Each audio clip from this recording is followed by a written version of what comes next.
This episode of Bend the Knee is brought to you by Maester Jamie of the White Owl, whose words are, "We read and we know things."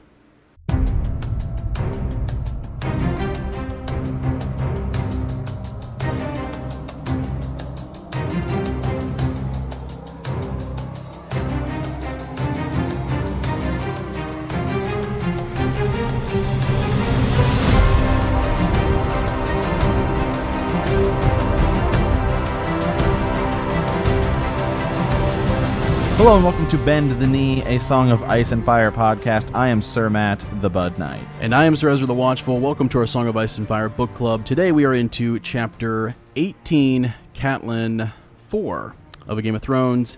And we are into Daeron the First in our World of Ice and Fire book today. Yes, Sir Ezra. Real quick, I guess I'll just say, real excited for today. Yeah, it's a big day for you. It is a big day because it's my name day. It is your name day. Yeah, I believe was it 3 and 10? No, that's maybe 13. I don't know. I'm 30. It's my 30th name day. It's your 30th name day. And, it's... I'm old. How you feeling? I feel old. You know, I officially turned 30 at like 4 p.m. Today. That's, I go off of when I was actually born via the birth certificate. Yeah. And I don't know, man. It was like 3:50. I was like, man, I'm feeling great. 4 o'clock rolls around. God, suddenly I feel tired. Yep. I feel like my hair is falling out. I could barely get you to do the show. I know. Geez, crazy. It's not animated. Maybe it's because we were watching some epic battles this morning.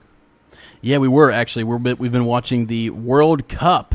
So I know some of you out there watch a little soccer, a little battle go down.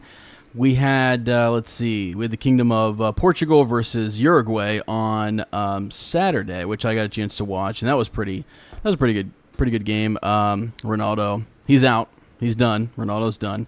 And then today we got to watch two of probably the best matches in World Cup history, actually. So we had Russia. Who was Russia playing today? They were playing Spain. Yeah, Spain. Knocked them out. Knocked Spain out. It went to a shootout at the end, extra time, the whole 9 yards. It was radical and super big underdogs.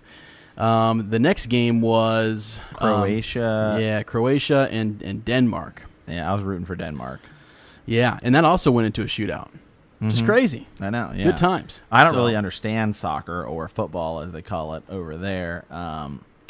So I had to ask Sir Ezra a lot of questions, like, so how's this work? Yeah, why can't they use their hands? Yeah, why can't they use their hands? When they say football, I'm thinking like Peyton Manning throwing touchdown passes. Right. I hear football, that's what I think. Yeah, Matt was like, do they snap the ball to each other? Like, let's go out here. Who's offsides? Is that a pass interference? Like, I don't know. So it was great. So that's our. We are into small council now, but I wanted to mention too. We're thinking about supporting a Premier League team. We don't know which team yet. It's true. We would like some feedback on if there's any good team out there that we should support. I used to be into soccer back in the day. I cannot say which team I used to support because I think we would lose listeners. It's probably true. So just wanted to get a little feedback. Let us know because we know we have a lot of listeners from England. So let us know which teams we should root for, which teams we shouldn't. Root for. I know it's all very it's heated over there. Localized over there. Yeah, here we have the Columbus Crew MLS team. Yeah. But I think they're leaving Columbus, so yeah, it's a bummer. So when I moved out to Portland, they have the Portland Timbers. They are kind of cool. So yeah. But anyways, just a little, with the World Cup's happening, it's just kind of cool, so fun to kind of watch, and we'll keep watching. I feel like, was there something else we wanted to mention besides your name day, World Cup? I think we're good, right? Anything else? Oh, yeah, just something kind of small. I mean, well, yeah. So this is actually some show news, I guess. Okay. So I saw this. The Nerdist kind of mentioned it, and some other people mentioned it. Is Gurr had kind of an interview. Remember, we talked about a couple weeks. His buddy, Gardner. Yeah, died, his writing buddy, editing buddy, and he I guess he was kind of interviewed about it, and he just said he was talking, kind of mentioned Winds of Winter, but what he specifically said about it seemed kind of odd. Here we go. Here, while paying tribute to the great Gardner Dosis earlier this month, the author implied on the blog that a new book in the Song of Ice and Fires series is in the editing stage. Here we go. Martin, who's sorry, I have it pulled up here. He wrote, as much as I enjoyed working with Gardner, I did not have the time. Gardner worked on the Book of Swords and the Book of Magic, which is the one that's coming out this year, and does actually feature a Gur writing, but it's not a Game of Thrones novella. It's something else. Right. Okay. But so it's the follow-up book to that Book of Swords, but it just doesn't have a Game of Thrones or Song of Ice and Fire thing. Anyway, so in talking about that book, helping him out in that, as much as I enjoyed working with Gardner, I did not have the time. Winds of Winter was late and getting later, and the editing had taken more of my time and energy than I thought it would. So then he goes on to talk about the Book of Swords and all that other stuff. He just says he doesn't have the time, all this kind of stuff. But specifically, it's what he says about it. Now, Sir Ezra is a English teacher, so there's as far as I know, Sir Ezra, there's a big difference between present tense and past tense. Is that correct? Yeah, that'd be right. Yeah. Okay, He says, and I quote here, Winds of Winter was late and getting late, and the editing had taken more of my time than I thought it would. Mm-hmm. Yeah. So he doesn't say that he is right currently. He doesn't say I'm trying to finish Winds of Winter right now. Yeah. It sounds like it's in the editing stage. Yeah. Sounds like he's been. Now it's one thing. Is he going back through himself in his first sort of like rough draft? Just perusing it or whatever, and then sending it on, or is it legitimately been sent, got some feedback, and working through the editing process? Yeah. That'd be great. That would mean that it's coming. If that's the case, then maybe 2019. You get it. I think we might get Winds of Winter with the show. I've been saying that for the past 2 years. We'll see. Igor's been saying we're going to see it. Every so often. But I did the math the other day, and I said, well, what if Gur wrote at least one chapter a month? I think that's kind of fair. And I did the math, and Dance of Dragons came out around 2011. Well, okay, if it's around the same size as Dance of Dragons, that'd be around 80 chapters. Well, 80 months ends up being close to about 7 years. And so it would be roughly about where we're at now. There are a lot of people theorizing, and they've been theorizing about this for a while, is that maybe Gur actually has Winds finished, but he wants to release Winds of Winter and then A Dream of Spring, pretty close to each other. So it's not 10 years apart. So you can just get the ending. And you and I have talked about this before, is what I believe is that Winds is the harder book to write, because you have to set every piece up, and then how it's going to end. So it's just kind of like, if you think about a Christmas present, you're wrapping it, you want that bow to be perfect. So all you got to do is just pull the string and it all comes apart beautifully. Mm-hmm. Yeah, I think that I hadn't heard that theory until you mentioned that. I think it is, he does have to kind of know the end game, and he does have to set up all the pieces, and you're right. It is probably one of the harder, books to write. Heads are going to roll in this one, right? So how does that all work out? How does it all come together? You have merging point of view characters and stuff like that. So it's a lot more difficult to, write and decide who's going to do what. But yeah, I actually kind of believe though that Winds will come out, and maybe it won't be as long a time gap, but then there'll be a decent amount of time for the second book, actually. So, but who knows?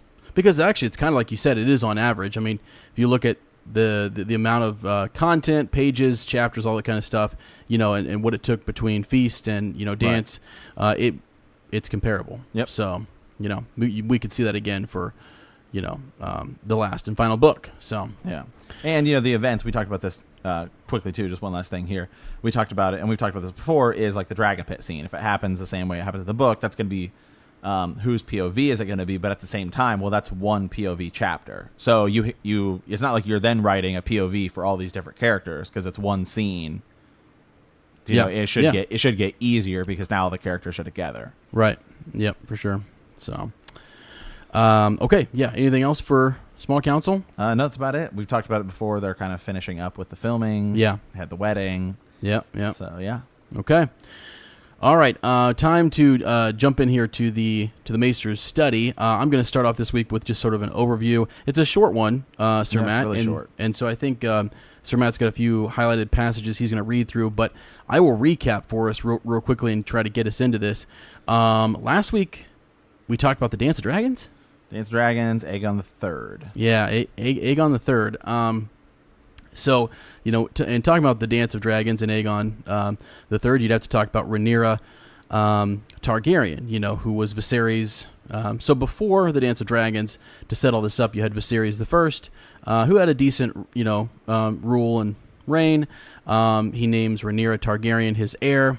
Big problem. The Hightowers, Alicent Hightower is super not okay with that, and so upon Viserys' death, as we mentioned before, she crowns her son Aegon Targaryen the Second. Big deal. Greens versus the blacks, and whatnot. And we talked about Craig and Stark coming down from the north at the end of all of that. Lots of Targaryens die. Lots of dragons die. You have we talked about the Hour of the Wolf, I think, last week, and just sort of all the justice and the things that were the sentencing and people going to the wall and whatnot. Aegon Targaryen the Second. I'm sorry, the second was poisoned. He was killed. Yeah. At the end of that, and I think that was sort of a big deal. And so eventually, Rhaenyra Targaryen's son, Aegon the Third, actually ends up becoming, king. Cragen comes down, names him, crowns him, and to kind of heal the blacks and the greens, he marries Aegon Targaryen's sister. So, there's all of that. Let's see. He marries, Jaehaera Targaryen is her name. So, and then, with Jaehaera Targaryen, he didn't have any kids. So he has no kids with her. The realm is kind of healed. We said this last week again, too. The dragons die out. It's kind of a not a lot happens type of reign. Right. But the Targaryens are back in power, and the last three dragons die. Yeah. So I think he's called the Dragon's Bane. So Aegon the Third, he's just kind of like a gloomy, depressed kind of a guy. You know, think like somebody real lethargic. Me on the Saturday and a Sunday, turning 30. I mean, just sometimes Sir Ezra and I joke, like, should we even podcast today? That is where Sir Matt is. He is really, those early hours of his 30s, he is really struggling, guys. Guys, it's tough. Oh, man. So anyways, he, with Jaehaera, his first wife, she dies. They have no kids. Second wife, Daenerys Valerian, right? So we've been hearing the name Valerian, right? Come up quite a bit. They're kind of an offshoot, cadet house of the Targaryens, type of thing. Now, they actually have a lot of kids. So although he was this Dragon's Bane, Aegon III, he does get it together and has a few kids, okay? He does his duty. And he has two boys. He has Daeron and Balon, who actually both become king, which we're going to talk about Daeron the First today. And interesting point here, sometimes we talk about the daughters, sometimes we don't. This week we are going to talk about the daughters just a little bit. He has three daughters who actually become the three Targaryens that were kept in the Maiden Vault by Daeron's brother. So we have Daeron, Balon, and then he has his three daughters are Dana Targaryen, Elena Targaryen, and Rhaena Targaryen. So those are the three sisters that are actually kept in the Maiden Vault, and we will refer back to them because they're actually a big deal. I'll go ahead and mention right now, I think, it was Dana Targaryen who actually ends up hooking up with Aegon the Fourth and having Daemon. We've mentioned Daemon Blackfyre a lot. That's where that comes from. So Dana Targaryen, so the sister to the guy we're talking about today, Daeron the First. His sister Dana, once she gets out of the Maiden Vault, ends up hooking up with another, her cousin Aegon. Yeah. And somebody else, real quick, we're gonna mention, and Sir Ezra and I got confused and we had to go look around, is Viserys the Second. So they say Prince Viserys, and we're like, wait, who is this Viserys? Well, Viserys the Second was Aegon the Third's brother. He was his hand of the king, and he ends up becoming king later, as we'll get to, because Daeron and then the following king, Baelor, who marries Dana Targaryen. He ends up, both of them have really short reigns, And so then Viserys II, it's almost like the brother line ends up taking over. Yes. Yeah. So yeah, it's one of the rare times where we had talked a lot of time about the succession and how it doesn't go to the female. Since Jaehaerys, they've established, right. That it should pass to the male heir. Well, and what happens here, just to kind of summarize, we'll talk about Daeron in just a second, but Daeron has no kids, Balon has no kids, and then they actually consider, at one point, there are 3 daughters left. And so they go to the eldest daughter, which is Rhaena Targaryen, and she is considered for the throne. But it was her uncle Viserys, the second, who actually, the realm remembers the last time there was like a queen trying to do anything, and that resulted in the Dance of Dragons. So there's a bad taste in the mouth there, and they don't want that to happen. And it's this whole big deal. So since there are no sons left, time to move on to the brother. And so they move on to Viserys, the second. But it was confusing, so we'll try to keep all that in order as we go forward. So, but you got a couple passages. We just want to start off. We're talking about Daeron the First today. Yep. Here we go. When Aegon III died in the 26th year of his reign, 157 years after the Conqueror was crowned, he left behind 2 sons and 3 daughters. The eldest of his sons, Daeron, was a mere boy of 14 years when he assumed the throne. Perhaps because Daeron's charm and genius, or perhaps of his memory of what transpired during the regency of Daeron's father, Prince Viserys, chose not to insist on a regency while the young king was in his minority. Instead, Viserys continued to serve as hand of the king while Daeron ruled ably and capably. There's a quick interjection here. So the reason we talked about Viserys and his role, that was the line that we read, and we're like, who is Viserys? Yeah. Well, King Aegon III, who is Daeron's father, when he becomes, we mentioned, how many were there? 14 regents or something? Yeah. So like he had all this issue with like regent after regent. The regents were scheming against one another. They were fighting. There was some infighting and stuff going on there. Sickness. Yeah. And so Viserys is Aegon III's younger brother. And so once he gets old enough, he becomes hand of the king, and he realized, he learned from his brother that was a terrible thing for his brother to go through. It kind of divided, caused a little more tension in the realm than what we wanted. And so when Aegon III's son Daeron becomes, he's 14 and he's still kind of, in his youth, he just decides to rule as hand of the king instead of declaring like a regent or something. So to kind of spare, Daeron, all of that stuff, all that woe. So, all right, here we go. Well, I'll just say this really quick. When it comes to King Daeron, his really one big achievement is he's the one who finally brings Dorne into the realm, which they reference in the books every now and then and stuff like that. So there's another passage here. Few foresaw that Daeron, the first of his name, would cover himself in glory, as did his ancestor Aegon the Conqueror, whose crown he wore. So there we go again. Yep. Going back to that crown. These crowns kind of go back and forth. Yet that glory turned to ashes almost as swiftly. A youth of rare brilliance and forcefulness, Daeron at first met resistance from his uncle, his counselors, and many great lords when he first proposed to complete the conquest by bringing Dorne into the realm at last. His lords reminded him that unlike the Conqueror and his sisters, he had no more dragons fit for war. To this, Daeron famously responded, "You have one dragon, he stands before you." Mm-hmm. Yeah. Yeah. Well, and actually, Daeron Targaryen the First reminds me of someone in our series.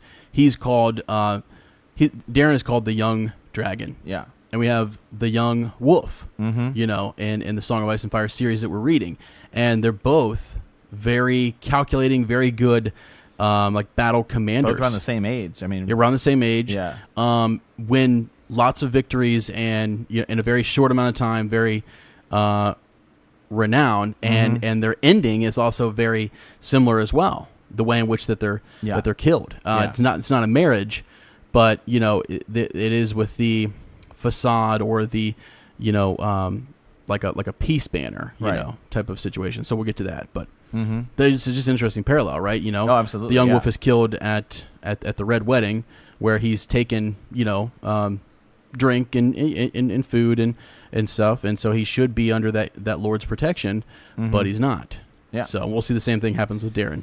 Yeah, and so just another passage here. Daeron the First amply proved his prowess on the field of Dorne with which for 100 years had defied the Reach, the Stormlands, and even the dragons of House Targaryen. Daeron divided his host into 3 forces, one led by Lord Tyrell, who came down from the Prince's Pass at the western end of the Red Mountains of Dorne, and one led by the king's cousin and masters of ships, Alan Valerian, traveling by sea, and one led by the king himself, marching down the treacherous pass called the Bone Way. So really, it seems like what everyone else had tried to do. We had Rhaenys Targaryen, who just flew out down on her dragon, and they all scattered back into the mountains. And she didn't take a host of army. She didn't take a host with her. She just took her dragon down and basically says, "Here's my dragon." Right. Yeah. And they said, "We're never going to bow. We're never going to bend." Yep. The whole thing. And every time else they try to do that, what happens is that the Dornish just go hide in their mountains and try and fight us on our terrain. Yeah. And so, because what Daeron decides to do is, we're going to go into the mountains. We're going to instead of marching one big army in and have you guys all leave and maybe come attack us, ambushes from the side, ambush, guerrilla tactics. Yep. I'm just going to split my army into 3 forces and march. Yeah, it talks about the goat path, the treacherous goat paths, and the mountain passes that I believe Aegon would not take. Even hit the force that the King Daeron is leading, they scamper up into the mountains, and they it's a large force, but they move in such a way that they can't be flanked. So down the Bone Way, they kind of spread out. It's like a wider force moving forward so they can cover more ground. They scout the area, I think, type of situation, and that way they can work through the Bone Way and not be bottlenecked into something. Because Ors Baratheon, which I think is one of the passages that you might read, when he came down the Bone Way, they get cut off, so they get kind of they get cut off in front, and then when they try to retreat, the Bone Way was so not narrow, but it was set up in such a way that that they were cut off in the back too, and they didn't have forces up on either side of the passageway to kind of help them being flanked and really encircled. Yeah, and so, here we go. Within a year, the invaders were at the gates of Sunspear and battling their way through the so-called Shadow City. In 158 AC, the Prince of Dorne and 20 of the most powerful Dornish lords bent their knees to Daeron at the submission of Sunspear. The young dragon had accomplished what Aegon the Conqueror never had. There were rebels still in the deserts and mountains, men swiftly branded as outlaws, but there were few in numbers to begin with. So, essentially, what happens then is that he's got Dorne, and Dorne is now into the realm where it stays, into the realm, but he decides he wants to go start dealing with these rebels. And so he starts kind of sending smaller groups out, and even Lord Tyrell is killed. Yeah, he's actually he stays in Dorne for just a little while to kind of see. I think the difference between he and Aegon, right? Aegon goes there, they do their thing, and then they fly out. Yeah. And although they left other people in charge, they themselves did not really stay for a long amount of time. And Daeron actually does stay a little bit longer to kind of put down some of the rebellions and things like that.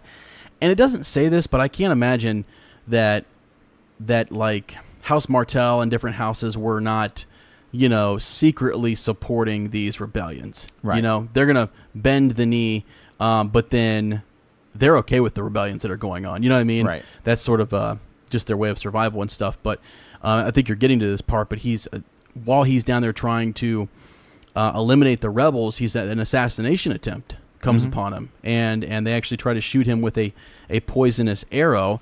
And his cousin, Prince Aemon Targaryen, the Dragon Knight, actually intercepts that arrow, takes it for him, and he is. Well, I guess he's sent back to King's Landing, I believe. Right. To recover and things like that. So, and then after a while, I believe the king leaves as well. Right. He goes back to King's Landing too. Yeah. But the true so then there's like little minor rebellions. They're just doing small things like burning camps and just stuff like that. But but the true rebellion began when Lord Tyrell and his train traveled to Sandstone. while his lordship was murdered in a bed of scorpions. As word spread of his demise, open rebellion swept Dorne from one end to the other. In 160 AC, the young dragon himself was forced to return to Dorne to put down the rebels. He won several small victories as he fought through the Boneway, while Lord Alan Oakenfist descended once again upon the Planky Town and the Greenblood. Apparently broken in 161 AC, the Dornishmen agreed to meet to renew their fealty and discuss terms, but it was treachery and murder they plotted, not peace. In a bloody betrayal, the Dornists attacked the young dragon and his... what is that word? You don't have it in front of you. No, I don't, yeah. And they would attack him beneath a peace banner. Yeah. 3 knights of the Kingsguard were slain, attempting to protect the king. A fourth, to his eternal shame, threw down his sword and yielded. It doesn't say who that was. Yeah. But, Prince Aemon the Dragon Knight was wounded and captured, but not before cutting down 2 of the betrayers. The young dragon himself died with Blackfire in his hand, surrounded by a dozen enemies. King Daeron I's reign was thus 4 short years in length. His ambition had proved too great. Glory may be everlasting, yet it is fleeting as well, soon forgotten in the aftermath of even the most famous of victories if they lead to greater disasters. Yeah, so my question for you, when Aemon Targaryen, the Dragon Knight, he's part of the Kingsguard, right? He is wounded there. He's actually captured, and we're going to get back to him later because Baelor, Daeron's brother, will ascend to the throne. And actually, then again with Aegon the Fourth. Yeah, he's with him, right? Yeah. But during his capture, Baelor actually ends up rescuing him. It's a big arc for Baelor the Blessed. But it says that he slayed 2 of the betrayers. Did that mean that those who betrayed them under the truce banner, or did that mean 2 of the Kingsguard? Because it says 5, but there are 7, and I just kind of wondered if 2 stayed back to kind of protect. 1 yielded shamelessly, right? But I wonder if there were 2 that betrayed them or something, perhaps. Yeah, it sounds like they were just absolutely betrayed by the Dornish, but I just kind of wondered, Could be, and maybe that's, a lot of this stuff is kind of, they even mention later, I was reading a chapter in this book where it talks about Duncan the Tall and kind of the tragedy at Summerhall, and it says that Archmaester Gildain had spilt some of his ink on it. Yeah. And so, again, it all comes down to POV of this. And so this is stuff I'm sure that will be expanded upon in Fire and Blood. Yeah, for sure. Yeah. What's funny about that, you mentioned the tragedy at Summerhall, and I was watching an interview with George R.R. Martin the other day, and he was talking about this with Ilio and Linda, who helped him write, A World of Ice and Fire, and they wanted some intel on what happens there. And he's like, I'm not ready to reveal that. It's a big, obviously there's something going on there. And he kind of joked about, we'll just say the Maester spilled some ink and, whatever. He actually was talking about doing it in the book, making it actually writing it up and then just having them put a big ink splotch over there. And he's like, but then they were afraid that people would return the book and say, hey, something's wrong with my book. It's missing actually looked like there was ink in it or something. So he was worried about that. They talked her out of that, but then they just mentioned that there was an ink spill. They should have just had a picture of it and then done something like that. Yeah, it's just funny. But anyways, so King Daeron the First. I mean, that's it. That's his chapter. That's it, man. It's there's not much to him. I would say the biggest thing to go forward when you look at Daeron is the fact that he took no wife and had no kids. Yep. Yeah, for sure. And that will be the theme of his brother too. Although his brother has a lot more accomplishments. Baelor the Blessed has a lot more accomplishments and things. And this was empty kind of he gets Dorne to bend the knee, but at what cost? At what cost? And then they don't stay, a part of the realm and things like that. They actually are going to have to do more with Dorne later on, make some marriage alliances and things like that to actually finally get them into the fold. And they still get to keep their title of prince and princess, which is crazy. But that's the way the Dorne are, man. They're hard to kind of, conquer. Yeah. So, and then, just some quotes about him here, just from the wiki. This is from a chapter we already covered where Jon is talking to Benjen, and Jon's talking about, being 14, wanting to go to the Night's Watch. He said, Daeron Targaryen was only 14 when he conquered Dorne. Benjen says, a conquest that lasted a summer. Your boy king lost 10,000 men, taking the place, and another 50,000 trying to hold it. Someone should have told him that war isn't a game. Yep. Mm-hmm. Yep, that's you're right. That he's actually mentioned several times as someone that they're for some reason, he's held in high esteem because he's this commander who does this or whatever. But like, yeah, as you say, at what cost? It wasn't like they had to. They actually kind of had an understanding with Dorne at this time, and so Dorne was not in like open rebellion, to the crown. So he just wanted complete conquest and domination. Yeah. And that's he reigns for about 4 years, dies when he's 18. Yep. So. Yeah. So. Okay, I think it's time to dive into the reread here. We've got a little recap. Last week we were talking about Bran and his green dream, and wow, that took us down some rabbit holes. So appreciate all the Ravens we got on that. We had a good follow-up Friday, and we have more to come on Bran. I finished my Bran arc, and I think it's time for me to move on to a new, point of view character. So I'll decide that this coming week. But so he was he was still in his coma, right? I guess, Well, he wakes up at the very end. At the very end, yeah. Yeah. And he's visited by the three-eyed crow. He's told to fly or die. Sees a lot of different things, and it's actually that vision, that dream, is referenced a lot in a lot of different theories, and so it's a really important chapter. The chapter today, not as significant as that chapter. So that's why we spent so much time in Follow-Up Friday on it.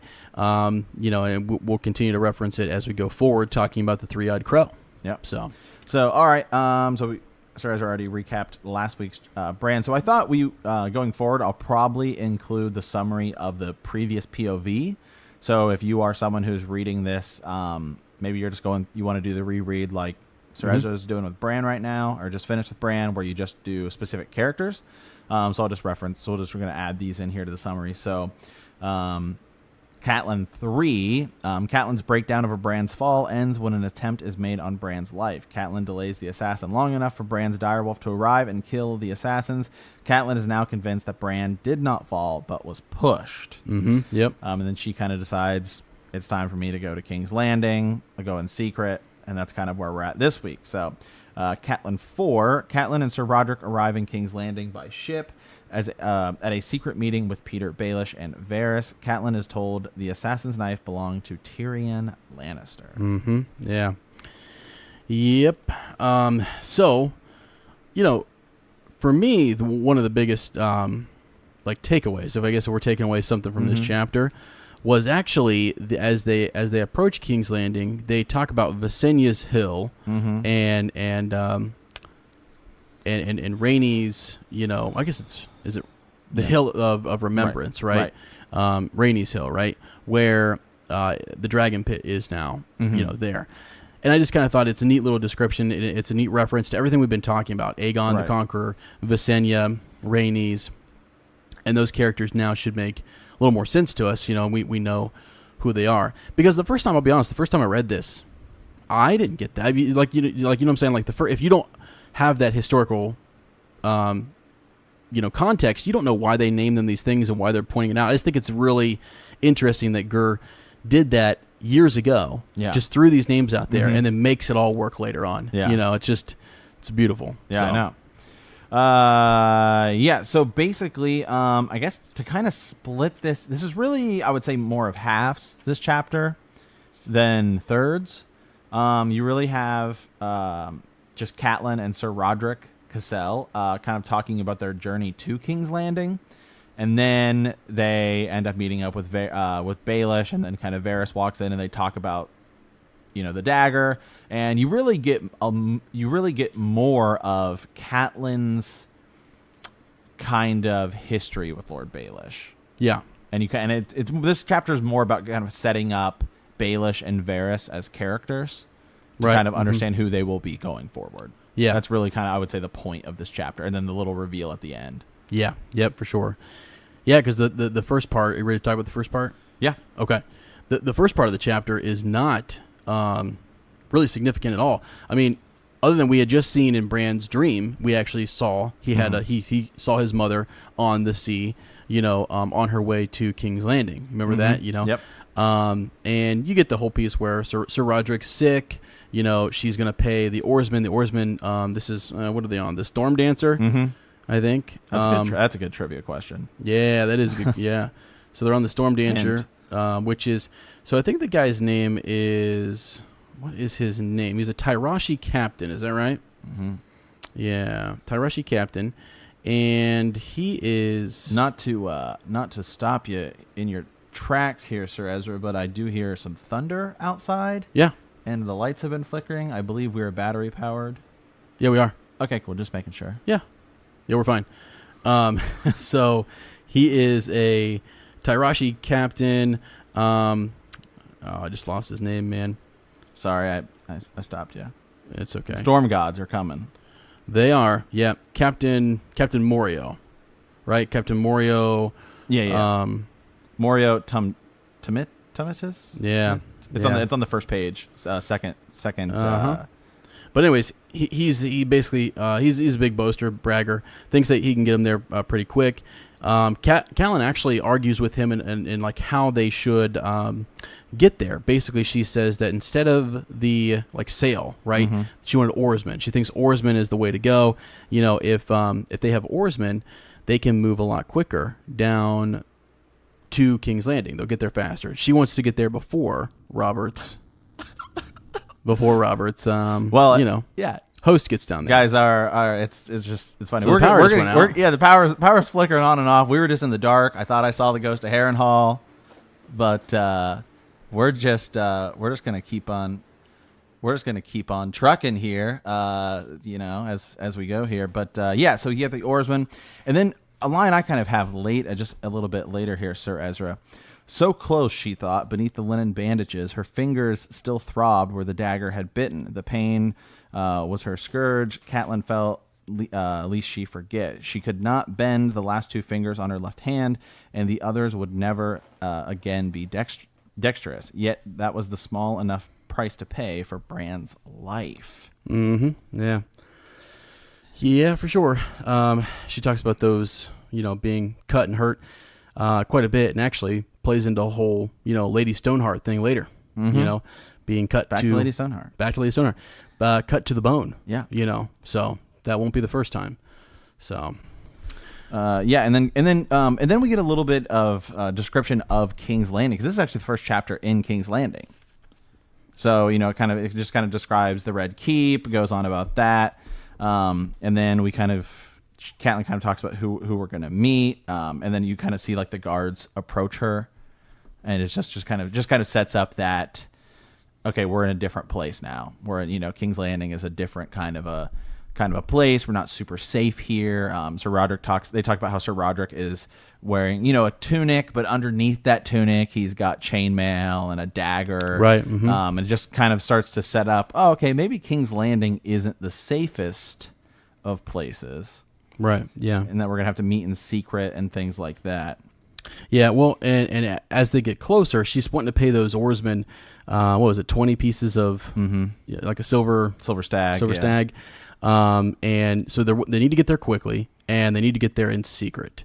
Because once they get there, she reveals, he's kind of inquiring, like, do you want to go straight up, I guess, to like the main, dock, next to the keep. Yeah. And that's not what she wants, right. So, she's been very, very secretive about her mission. And so, she's able to get the captain to recommend like a local, bar, or like a keep, like an inn, for him to stay in. And, so she goes in there with Sir Roderick, and they, lay low for a little while. Mm-hmm.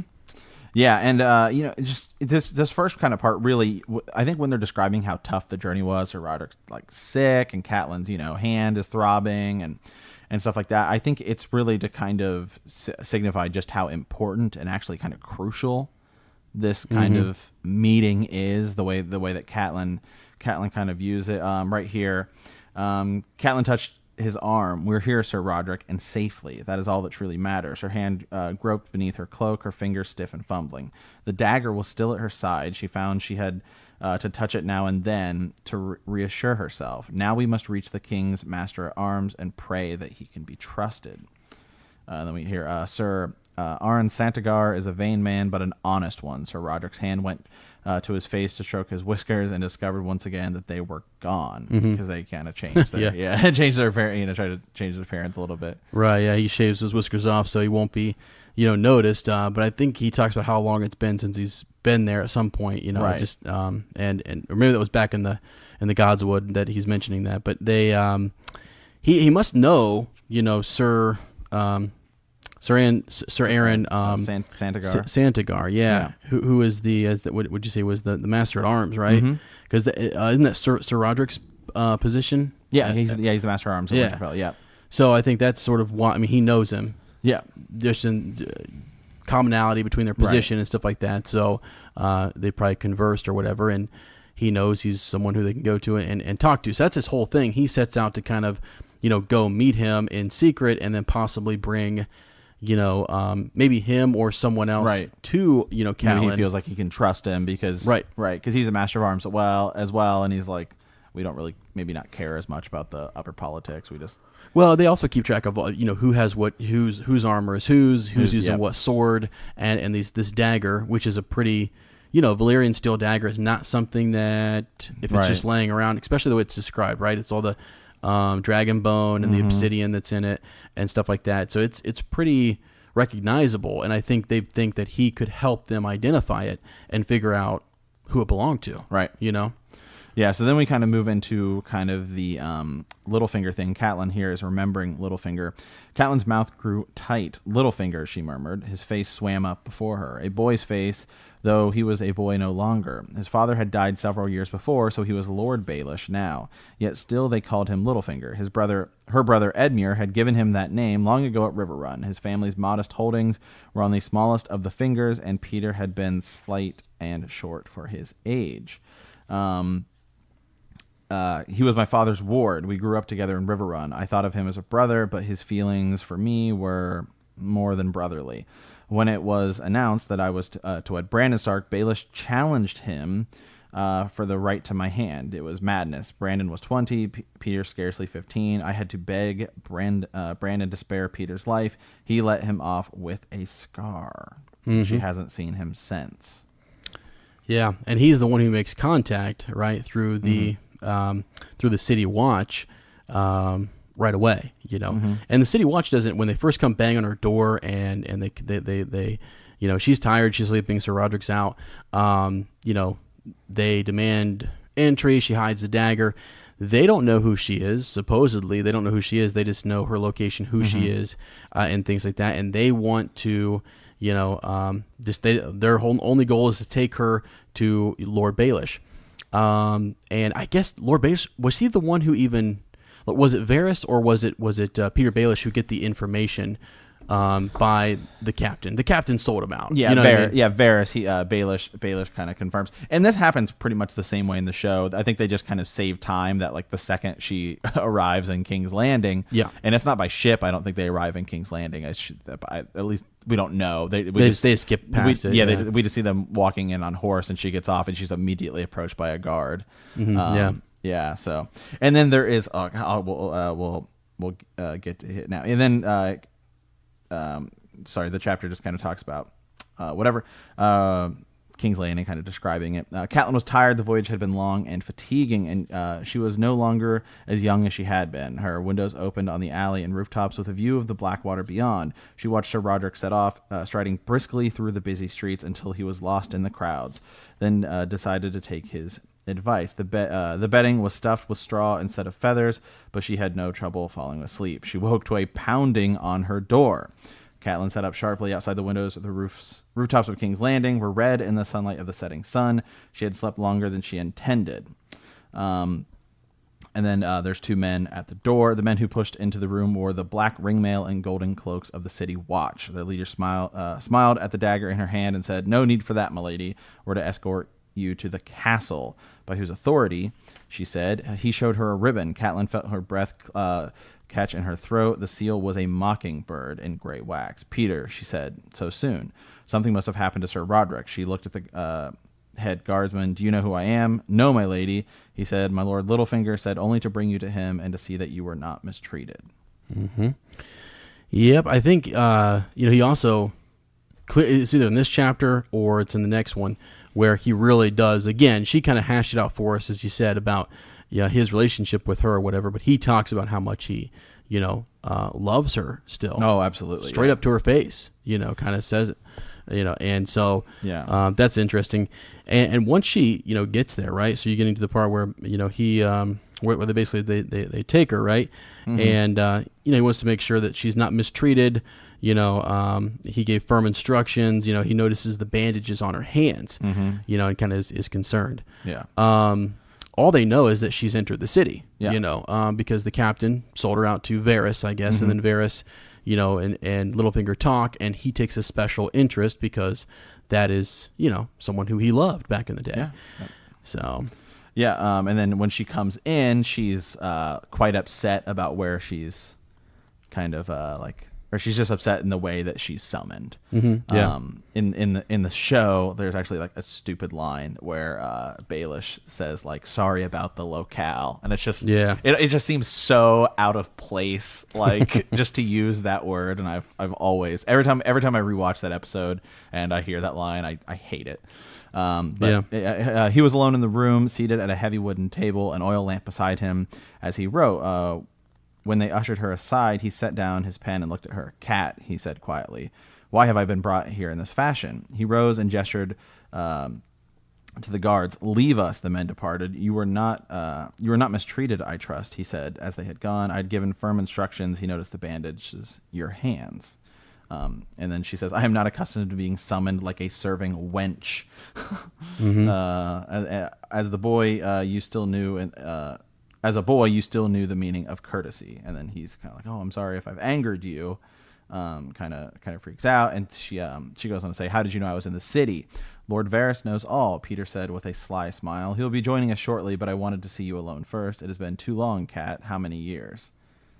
Yeah, I actually don't think she gets a little upset here, but honestly, how else would he have he have done that? I mean, he actually respects her secrecy. She clearly came into King's Landing in the shroud of secrecy.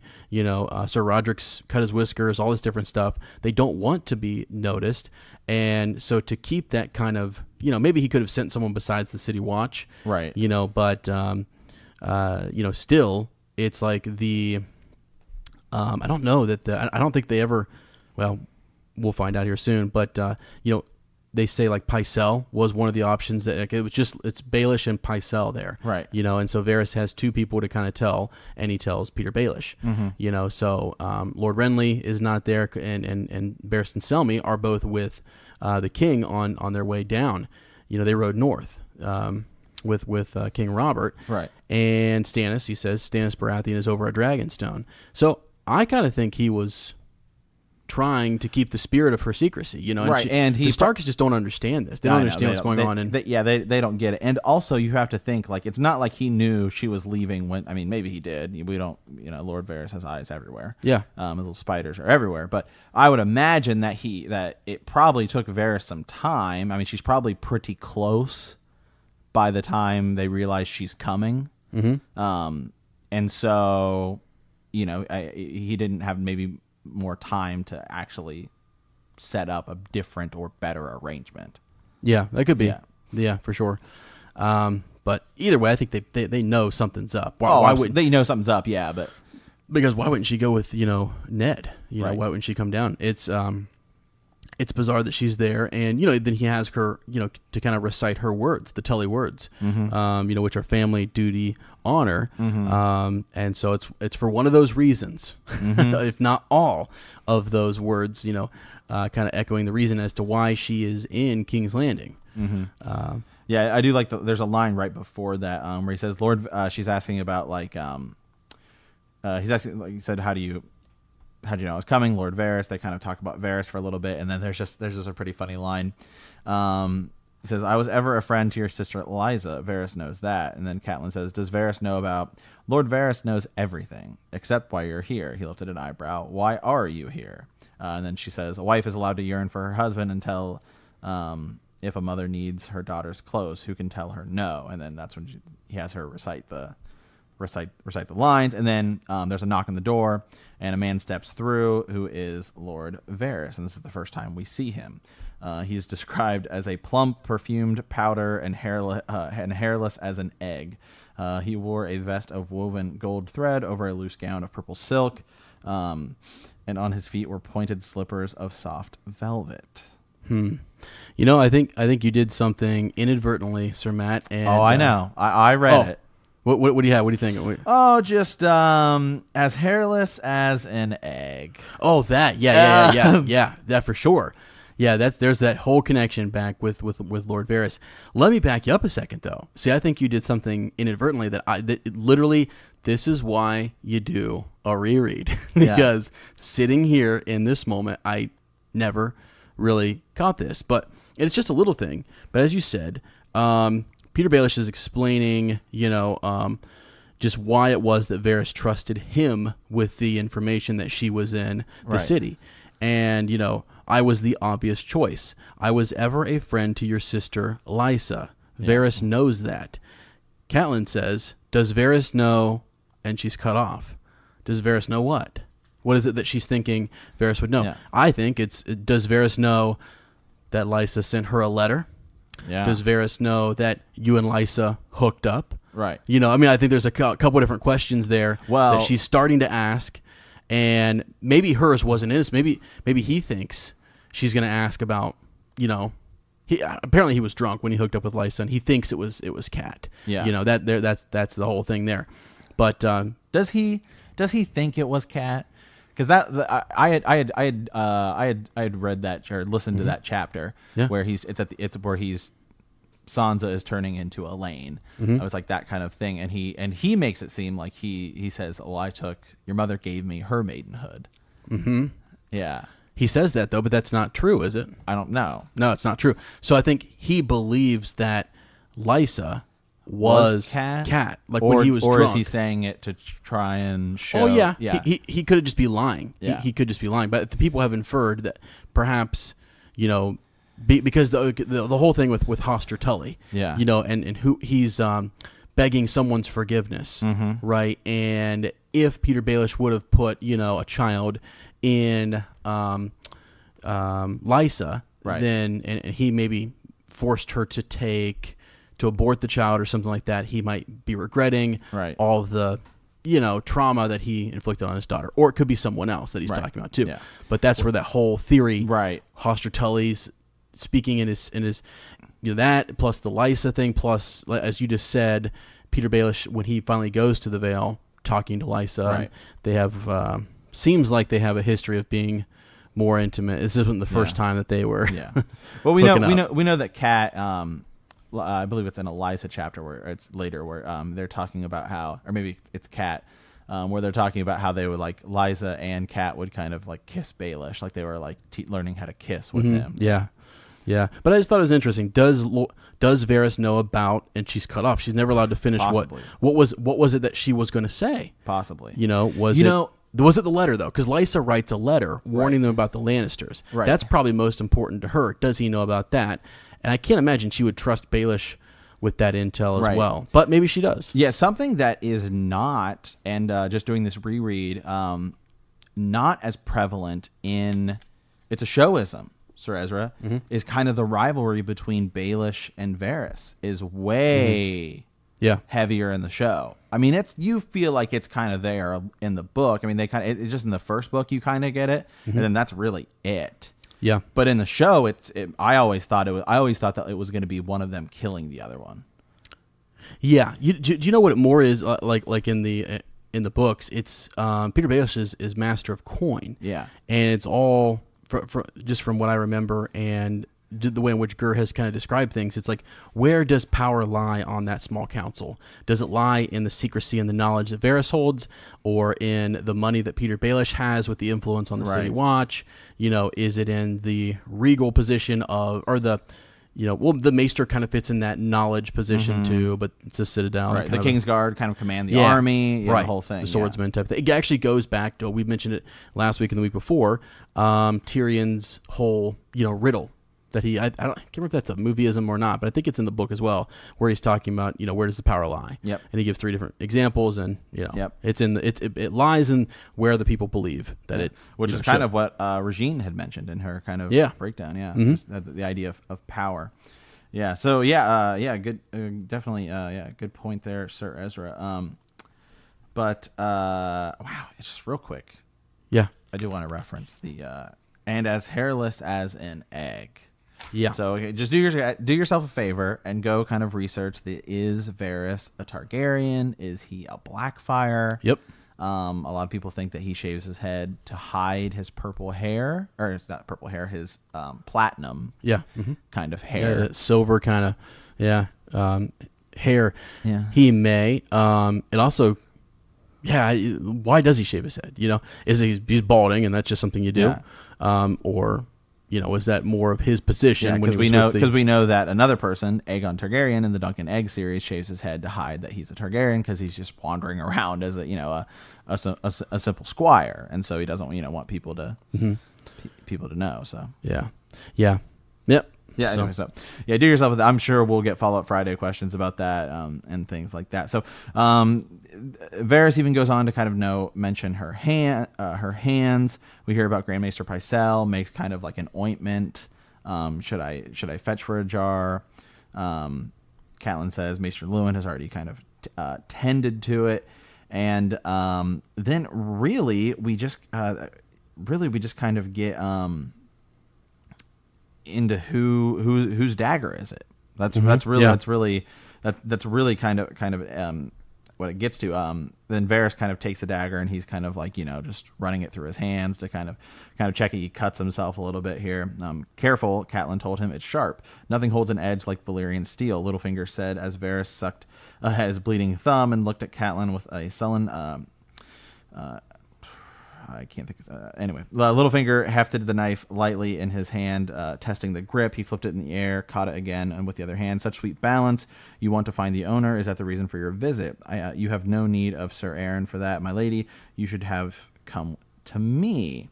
And then kind of just talk a little bit more. And Baelish says, it's mine. Yours, it made no sense. Peter had not been at Winterfell until the tourney on Prince Joffrey's name day, he said, crossing the room to wrench the dagger from the wood. I backed Sir Jaime in the jousting along with half the court. Peter's sheepish grin made him look half a boy again. When Loras Tyrell unhorsed him, many of us became a trifle poor. Sir Jaime lost 100 gold dragons, and the queen lost an emerald pendant, and I lost my knife. Her grace got the emerald back, but the winner kept the rest. Who? Catelyn demanded, her mouth dry with fear. Her fingers ached with remembered pain. The imp, said Littlefinger, as Lord Varys watched her face. Tyrion Lannister. Yeah, so there it is. I mean, that's basically the chapter. We've figured out, we're told that it's Tyrion Lannister's, dagger. Well, that it's Peter's, and then but was previously, that it was his, and then he lost it to Tyrion. So I don't know, Yeah, and we had mentioned this on a Follow-Up Friday where I was talking about it. And I was kind of confused about, but we actually know that it was Robert's dagger, and Joffrey takes it and gives it to a cat's paw to go kill Bran. So now we have Baelish even lying about it being his dagger. Yeah, that's. Are we sure about that? So he says. So Peter's just lying then. The whole thing. Or unless it's possible. I mean, it could be possible that that somehow the dagger gets from Tyrion to Robert. But later. I know later that's what Joffrey says. Yeah, because later during one of the weddings, Tyrion is kind of talking. Joffrey's talking about when Joffrey receives his Valyrian steel sword, Widow's Wail. Tyrion's kind of talking to him, and he's like, "Oh yeah, be careful, it's Valyrian steel." And Joffrey says, "I know Valyrian steel," and he's like, "Oh, perhaps maybe you'd like a dagger, one with a dragon bone thing," right? Because Tyrion keeps talking about how he was like falsely accused of this, right? Yep. And that's kind of Tyrion's thing is that he's falsely accused of that. He's falsely accused of killing Joffrey and well, that I see now. It's easy for Peter Baelish to blame that on Tyrion the Imp. Everyone would believe it. It's just the thing. It's when you lie about him and you say these things, people just don't. He is guilty of being a dwarf. That's what he says in the show. It's what he says, throughout the series. Kind of talks about that whole piece there. It's easy to blame and put this on him.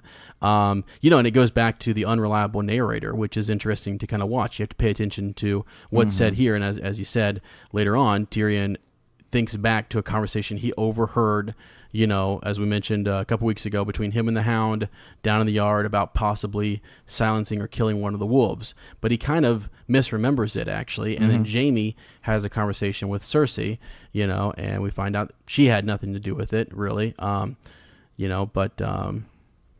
she wouldn't be that stupid to make the mistake of, handing a dagger, to someone like this. It does seem like a silly, stupid thing to do. Yeah, to put that kind of weaponry. Cersei actually even thought that she even thinks it was stupid for Jaime to have pushed Bran.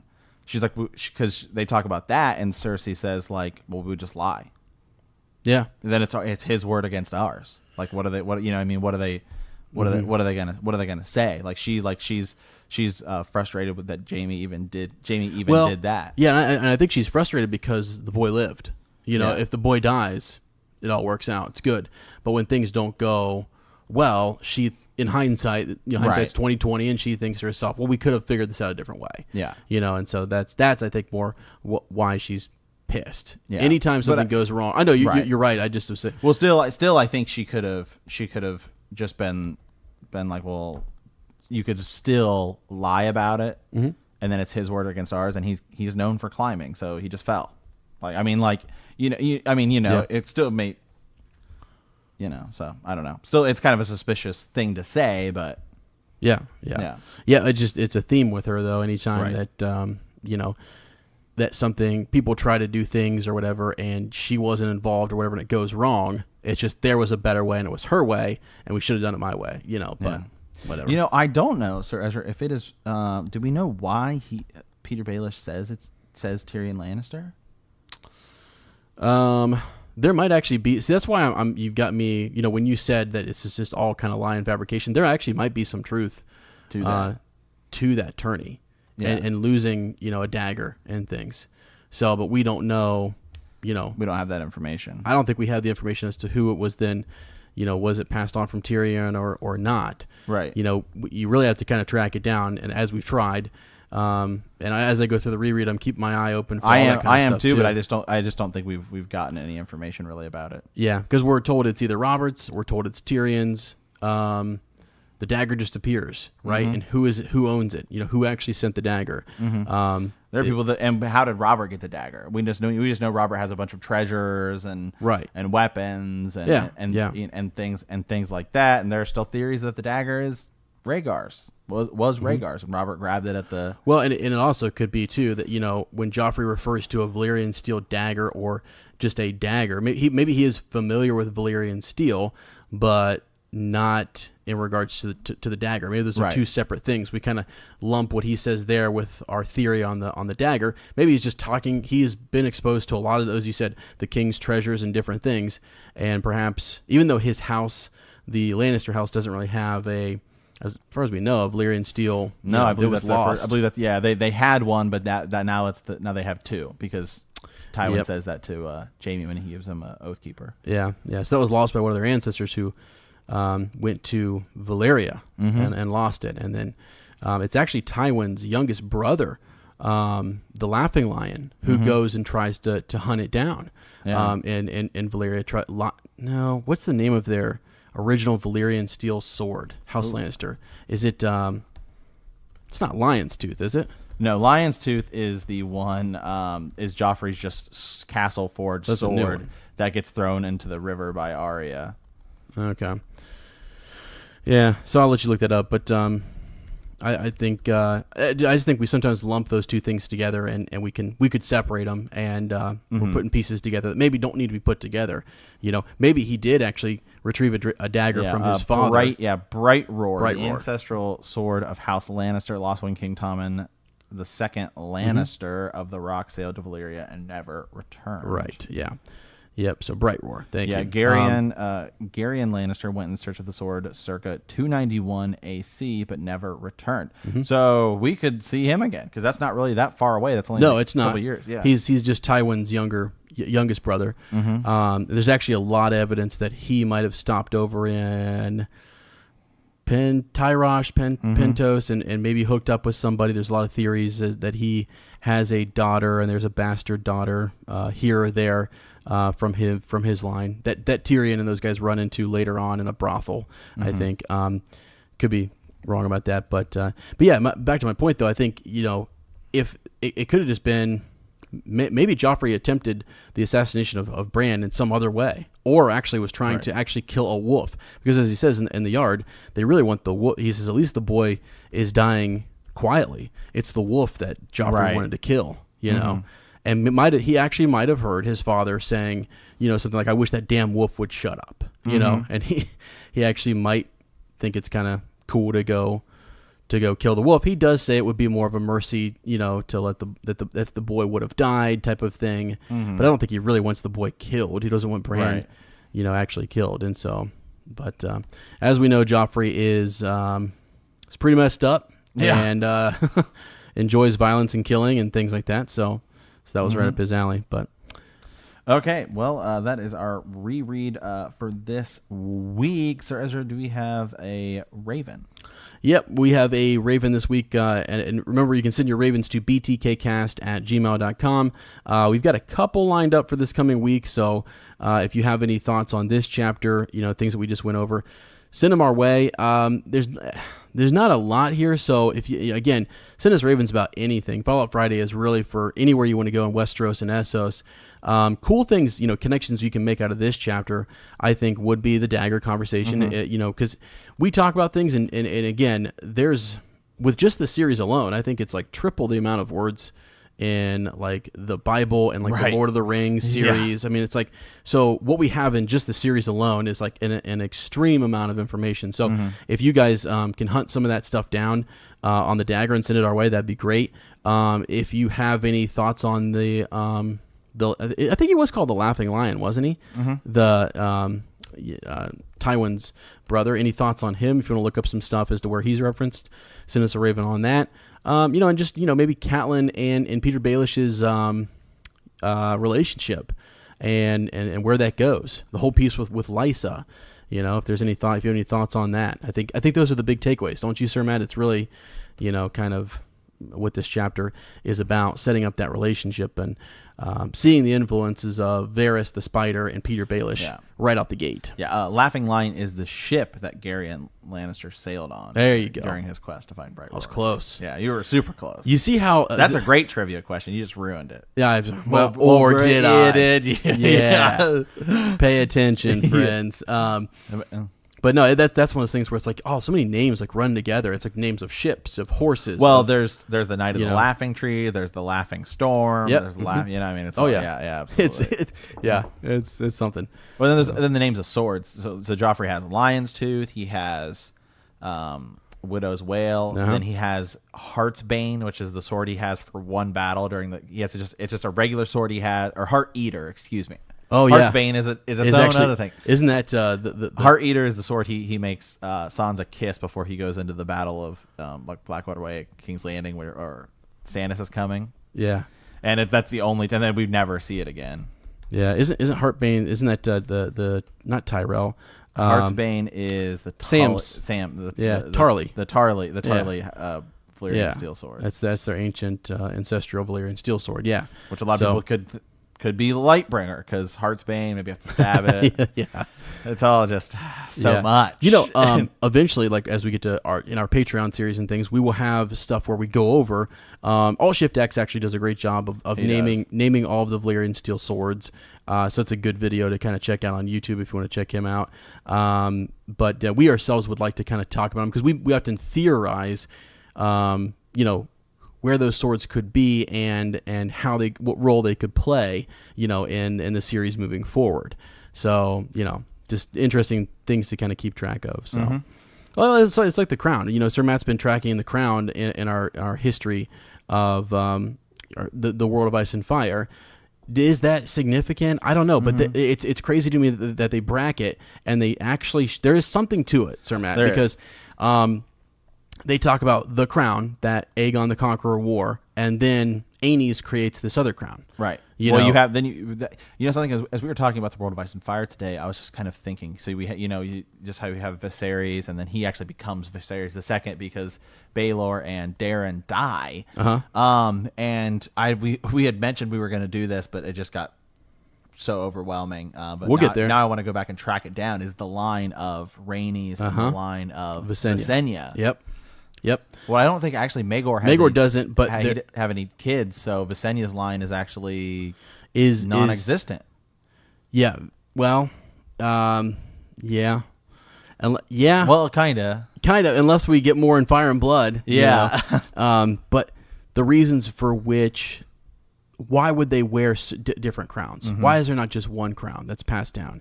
And then you've got Dark Sister in relationship to Blackfire and stuff like that. And Gur makes these subtle nods to who's actually ruling the kingdom. Although Aegon is the ruler, Visenya was the one was doing a lot of stuff behind the scenes. So there's all that goodness. Okay, let me read this Raven though real quick. Let's get this going here. So this is from Caleb, our humble blacksmith, sent us a raven. Been sending us a regular raven here for a while, so we appreciate it, Caleb. We read one last Friday, and we'll kind of continue to read those as they come in, man. Let's see. Bran's recent episode was fantastic. Thank you. It's a good chapter. There's a lot in that. He says, I have one quick, show theory. And so please always distinguish, show, book, it's that kind definitely of, helps us, we do kind of navigate both a little bit. We're more book heavy, but definitely the show, we're speculating all the time as to what's going to happen. So quick show theory here. It is known what Eddard Stark actually says. Oh, I'm sorry. Is it known what Eddard Stark actually says before being beheaded? Has that been confirmed? We know Bran can influence the past and has spoken to his father with a bit of success. What if Bran appeared to Ned just before the beheading to put him at ease? Tells his father that everything will work out for the realm. I'm sure this is a working theory, but much smarter much smarter men than I. No, Caleb, I'm pretty sure, even a humble blacksmith, got some wits about him here, because I hadn't actually thought about this. We had talked about whether or not Varys, or we had said, maybe someone from the House of White and Black had possibly appeared to Ned in the Black Cells beforehand. There's a big, huge theory about Jaqen and Jahar being in there. Yep, Jaqen could have appeared to him and talked to him and things like that. So, the idea that Bran could have maybe somehow spoke to him too, possibly. It seems like a lot of that talk comes through Weirwoods, but you never know. I don't, is it possible? Yeah. And actually, what's interesting is that you see Bran, in a lot of respects, he's able to see beyond. This is where you get between the difference between, and I'm back into it again, the difference between green dreams and green sight and a green seer and access to that Weirwood network. Because it kind of is, I believe, limiting in some regards. But, Bran's able to see across into Essos and different things. So I don't know. But he says, so I'm only, let's see, and I'm only new to the podcast, so pardon my ignorance if this has been discussed in the past. No, Caleb, you are fine. This is a good thought. P.S. The Mad King was definitely screaming, "Burn them all!" because of Bran showing him what was coming. Yeah, that's a huge theory. I'm into that one actually. I'm into that one a lot. But actually, I had mentioned this briefly at one episode during our what do we call it? What's going on? Small Council. Yep. Is that Sean Bean, the actor who played Eddard Stark, was asked about it Yeah. A lot of fans theorize, he warged into the ravens above him and all that stuff. And he said, what were you mumbling? And he just said, well, I guess he was probably praying. Like he's just off the cuff, like he, and that is a showism because in the book, Arya is too far away. He could have said something. Arya is just too far away to see it. Yeah, for sure. That could have been the case. Yeah. I don't know. It's a good thought. I mean, there's more. I don't know, this idea that. Well, actually, what Caleb is mentioning is that just he'd be comforted, right? Is that there's a chance for son talking to him, to speak to him. Here's what's going to happen. Everything's going to be okay. It's going to be all right, and that this maybe needs to happen, because imagine, if he's not beheaded and he does take the black, how different things would have been, right? You wouldn't have had the Clash of Kings, that wouldn't have happened. No, you still might have because you might have just because of Joffrey down the line, Well, Stannis would have challenged it. Yeah, now Stannis is working. See, part of the big part of the issue here is that it's actually Ned who comes forward, and does kind of set all of this off, right? Yeah, and stuff. So if he is spared, I get it. Stannis could have been an issue and things like that. It maybe still would have been Stannis and Renly, right? But Robb wouldn't have gotten involved. That's right. And Balon Greyjoy probably wouldn't have gotten because they strike when there's opportunity. Yeah, that's basically why they strike. So it definitely would have been different. Then all the things at the Wall would be totally different. Oh yeah. Because could you imagine if Eddard Stark would clearly be the new Lord Commander? I mean, they wouldn't choose. Yeah. They wouldn't choose Jon Snow, and but it would have been neat. He's up there with his son. They're facing his air quote his son. Yeah, facing down. I mean, protecting the realm, guys. It's so. There's so much genius in the idea that you have the Night's Watch. And they guard the realms of men. Yeah, I'm in a Dance with Dragons. I'm in a Dance with Dragons right now, and I'm in all the Jon chapters where he's now Lord Commander, and it's so good. And we watched the clip the other day of him beheading Jaina Slant, just talking about the differences between the book and the show and all that kind of stuff. Yeah, man, it's something. So, but Caleb, thank you though. Appreciate the Raven. We'll talk more about that in Follow Up Friday. We actually might rehash out some of your Raven as we get ones that are similar. Again, you can send those to btkcast at gmail.com. And so there we go. All right, on to Man the Wall, and this week, Sir Matt, I didn't put in a knighting ceremony this week. We will get to that next week, so we're gonna put that on hold. Again, it's something that basically for our patrons, a quick shout out to all of them for supporting the show.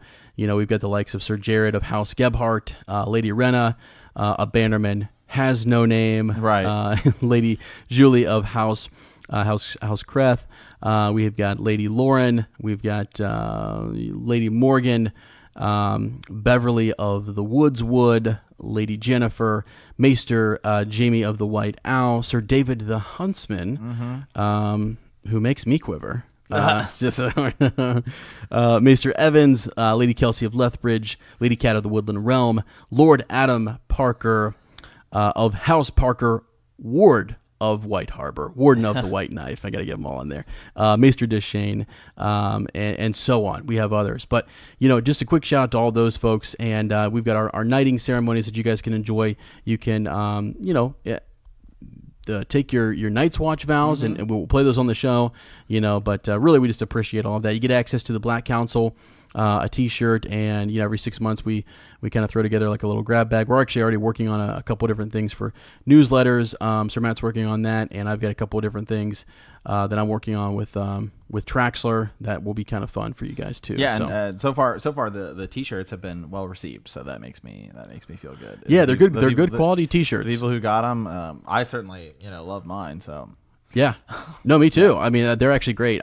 We see that's the thing is that we actually wear them ourselves. So we wanted the shirt, so we obviously put in an order for ourselves, and we would love to send you guys a shirt. So if you sign up for if you take the black and sign up for the Night's Watch, then we'll send you one. And you don't have to. Lord Adam Parker asked me. He said, "Do I have to take the Knight's vows as well?" No. You don't have to. No, you can do both if you want. You can become a knight and take the black if you're at that tier, and then or you can do one or the other, whatever you want to do. Yeah, because we're gonna have some tiers later on down the road where we have you get more access to the show, more influence in the show, and things like that. Because as we continue to build, the wall. The wall, just our reign here, Sir Matt and I are learning a lot of different things about Westeros and the different players that are out there, other podcasts. Yeah, and guys, just a quick kind of thank you. In all honesty, as I think we're starting to close up shop here, but just a thank you. Serzer and I, the numbers. When we look at them, it's like mind-boggling to us how fast we're growing and how many how many new listeners. Well, here's the thing, Sir Matt. I'll go ahead and say that because some people are probably still catching up, because when you enter a podcast, sometimes you jump back at the beginning, you start episode 1, and you plow through and you try to catch up. Hopefully, by the time they get to this episode, if you're a new listener and you've heard us reference all of our other patron people and things like that, don't worry. The show is going to be going on for another 5 to 6 years. We just mapped it out. Yeah, it's going to be. It's what we do. Sir Matt and I've been doing this for 2.5 years now. And he's been doing it for even longer. Been doing YouTube and different things like that. So there is no quit in us, and we're going to keep plowing. There's a lot to come in Song of Ice and Fire. So lots to do, but. Really, one of the biggest things that we're looking forward to is the Facebook group, because that drives a lot more content into it. You guys can share stuff instantly and things like that. So again, that's facebook.com/Bend the Knee Podcast. Go like the page, and then we're going to turn that into a group where we can put some people in there, and we can start sharing more stuff. So we might actually do it before we get to 200 likes, just because it just we kind of want to get it going, and it's fun. It's actually fun just to have people who can share. People share on the community tab right now, but that's not something everybody looks at, and so we see it because we get notified. But if you're in the group, it'd be something we can kind of have some more engagement and stuff with. So, all right, though. Other quick things on Man the Wall. As I said, in July, we're going to have the Black Council, which is going to be the Dance of Dragons. Probably around mid-July, we'll have that coming out. And maybe some Green Dreams Episode 1. I am working on a couple of different theories that we'll get going there shortly. So, okay, Sir Matt, we got anything else here? I think it's time for us to say farewell here, friend. It is, yeah. We want to thank you for playing the Game of Thrones. At our next episode, we will be discussing Chapter 19, Jon 3. Correct, yeah. Also, feel free to give us a like or a subscribe on iTunes. That helps us out a lot. The subscriptions help as well. The reviews on iTunes help as well too there. So that would be huge. If you like our podcast, don't forget to subscribe, like us, write a review, leave a comment, or send us a raven at btkcast@gmail.com. We'll see you in a week, and remember, fire and blood. Wow, you threw me off with that one. I was like, fire and blood. Jon Snow. You got me.